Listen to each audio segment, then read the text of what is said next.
মূলত সমস্ত দেশের সেনারাই সাধারণ মানুষ ও সরকারের কাছ থেকে প্রাপ্য সম্মান পেয়ে থাকেন, কিন্তু নর্থ কোরিয়ার মহিলা সৈনিকেরা সম্মান তো ছাড়ুন, উল্টে তাদের মানসিক ও শারীরিক অত্যাচার সহ্য করতে হয়, যার শুরু তাদের ট্রেনিং এর সময় থেকেই হয়ে যায়। আর বংচসের আজকের এপিসোডে আমরা জানতে চলেছি নর্থ কোরিয়ার একজন মহিলা সৈনিককে কি সহ্য করতে হয়। তো চলুন ভিডিওটি শুরু করা যাক। নর্থ কোরিয়ার মহিলাদের আর্মিতে ভর্তি হওয়া 2015 থেকেই বাধ্যতামূলক করা হয়েছিল, কিন্তু দেশের নামে তাদের উপর হওয়া অত্যাচার তারা 1990 থেকেই সহ্য করে আসছেন। আর নর্থ কোরিয়ার মহিলারা দেশের সুরক্ষার জন্য আর্মি জয়েন করলেও তারাই সবচেয়ে বেশি অসুরক্ষিত। নর্থ কোরিয়ার সোল্ডার জেনিফার কিমের মতে 70% বেশি মহিলা শারীরিক অত্যাচারের শিকার হয়ে থাকেন। নর্থ কোরিয়ার মহিলা সৈনিকদের উপর অত্যাচারের কথা বলতে হলে এই মহিলা সৈনিকেরা মাসে এক আধবার স্নান করার সুযোগ পান। সাধারণত সৈনিকেরা বিভিন্ন ধরনের ফেসিলিটিস পেয়ে থাকেন, আর নর্থ কোরিয়ার মহিলা সৈনিকেরা সাধারণ সুবিধাটুকুও পান না।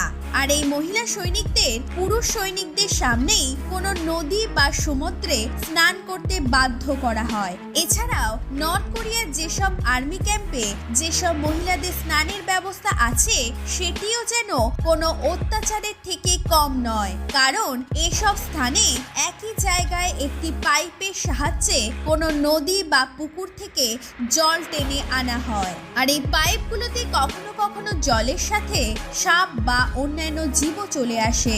এছাড়াও এই মহিলা সৈনিকদের থাকার ব্যবস্থার কথা বলতে হলে এক ঘরে 30 জন মহিলাকে একসাথে থাকতে হয়, আর তাদের লকারে ইউনিফর্ম, জুতো ও অন্যান্য সরঞ্জামের সাথে এই দুজনের ছবি রাখা বাধ্যতামূলক, যার মধ্যে একজন হলেন কিম ওল সাং এবং অপরজন কিম জং ইল।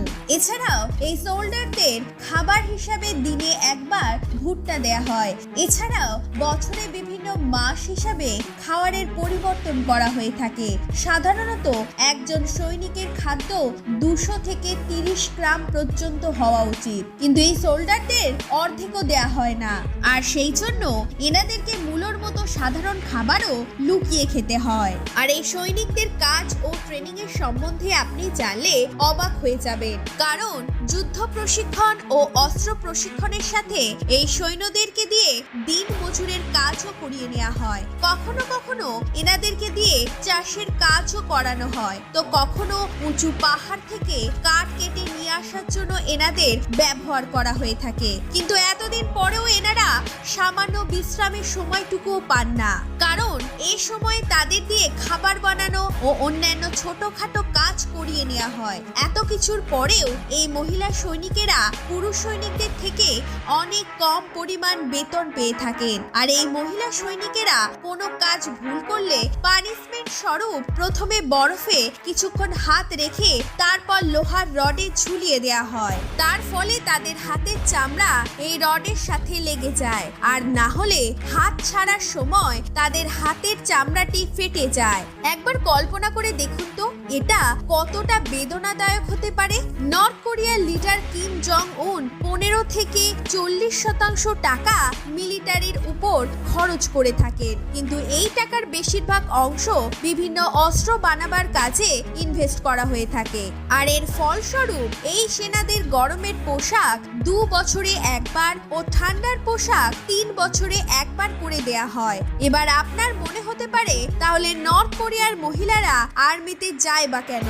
আসলে নর্থ কোরিয়া খুব গরিব একটি দেশ। পরিবারের সদস্যদের আর্থিক সমস্যা থেকে বাঁচাবার জন্য নর্থ কোরিয়ার মহিলারা এমনটা করে থাকে।